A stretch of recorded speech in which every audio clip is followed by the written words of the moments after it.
really good.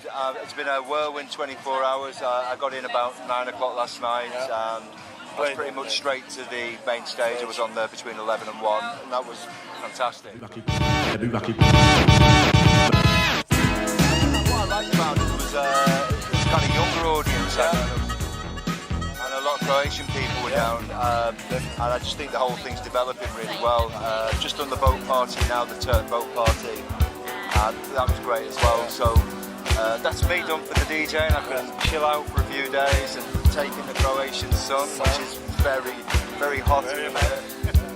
You know, you never know what kind of weather you're going to get in England, so Glastonbury was just a mud heap. It was great, but you know... music, people, there are difference between like culture? I think, well, yeah, of course there's going to be a difference to a level, but I think what happens here is that because you get a lot of people coming over from the UK who are used to the type of music that the DJs are playing, that infuses people who aren't, not just people who are Croatian, but other people from the UK who came, they've heard about the festival, who maybe are into more normal kind of house type clubs.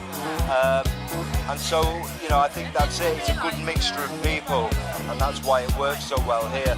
It's a very special festival because, I mean, say for example you have Ibiza and what happens out there, that's become such a huge commercial, a lot of British tourists go over there, and it's been going obviously many years. I remember when I first came over to Croatia, some of the people who went to Ibiza in the very early days back in the 80s, they said this is what Ibiza was like then, before it became commercial. So I think you've got something very special because it's of a certain size, and you know I think keeping it this kind of size just adds to it. More intimate, makes more people connect with each other. I mean, just if you walk around, you get to meet people and see people, and you see them the next. I think what they did, rather than kind of make it bigger and bigger, was that they spanned it out and had different things. Electric Elephant, and like Sunbeat, which is the Southport weekend that they do on. Yeah, so Sunbeat is that is it. Yeah, it kind of they do it over a longer span. And I think that works better than trying to... different genres of musicals. Yeah, maybe put twice the amount of people. I think what happened was that the second year I did here, a lot of people said it wasn't as good because there were too many people. And I think the promoters saw that themselves and they scaled it back, which I think was to their credit. So this is like going back to our roots? Yes, definitely. I think the first year, and it's a lot of people, no matter what year they come, they basically can't believe how good the place is. So the very first time that you come, no matter what year it is, I think it's just brilliant. You know, you kind of look around you and it's a beautiful sight. And it's a great festival. There's lots happening, but it's still quite small, so it's intimate and you can meet people. And yeah, it seems to have just developed really well. I think what I like about the promoters is that they haven't cashed in and made it too commercial and too big. They've kept it a nice size and let it develop itself.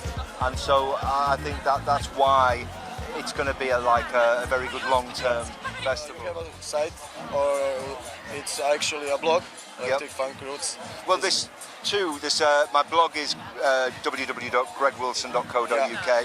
The website is electrofunkroots.co.uk. That deals primarily with the music of the early 80s. How Electro Funk Roots came about was because when I started to look around the internet and see what was going on, I wasn't DJing at the time, I'd been stopped DJing for a long time.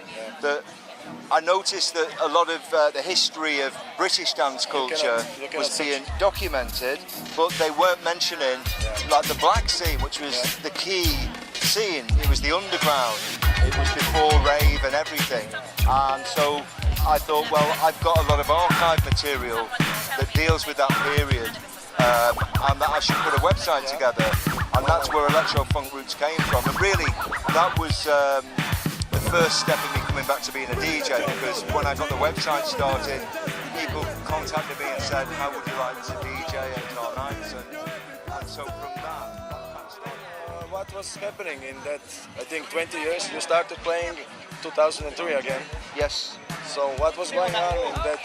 Well, I was always involved in music. I was producing, I managed bands, I did promotion, you know, lots of different aspects of the record business I was involved in. Always trying to get certain things started and projects underway. It was up and it was down. It was, you know, it's a twilight world when you live like that, and you're always trying to, you know, find deals for yourself with record companies. And so, you know, I was always pushing away and always wanted to be involved in music. But sometimes it was more successful than others. Do you feel the same hype when you were feeling when you were younger? Or no, I mean it's a different time. It's I don't. The whole scene was different than yes, I don't like to compare them too closely because what I was doing then was very different. I was playing the very latest music from America, from New York mainly. When I stopped DJing, the audience that I played to was mainly a black crowd who were the best dancers into the most cutting-edge music.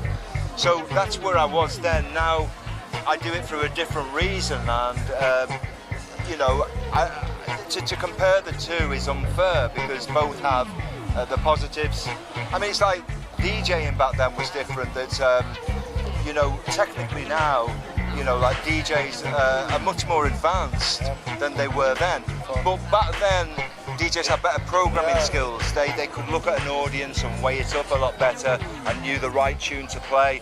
And so, you know, each has its values and each has its pros and its cons. Well, as I say, when I was away from it, you know, I had no desire to work as a DJ again. I was quite happy with doing what I did. I enjoyed my time as a DJ, which had happened between 1975 and 84. I felt I'd taken it as far as I could for the type of scene that I was involved in. And I was more interested in making music than playing it. But the way that it's worked out is quite different because being older now and connecting back to a younger age group of people, I found my place again. But this time it's about didn't want to race you just. Yeah, being somebody from the past who is connected with the present and is able, hopefully, to infuse people, give them passion towards what went before, so that they can then find their own way and find what they like. Because I think now, especially with the whole re-edits culture, there's a need for people to look back and to discover and then take that music to go with what they can do. And I think the new music will come from the old.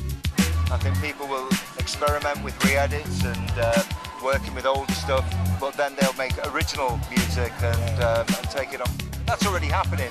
There's, you know, there's different people who take their inspiration from then, but are making original material at this point in time. So it's finding that balance always between the past and the present. Okay, nice to meet you. Nice to meet you too. And good to be in your country, and it's a fantastic place, and the Garden Festival is a great festival. Thank you. Take care. Enjoy it.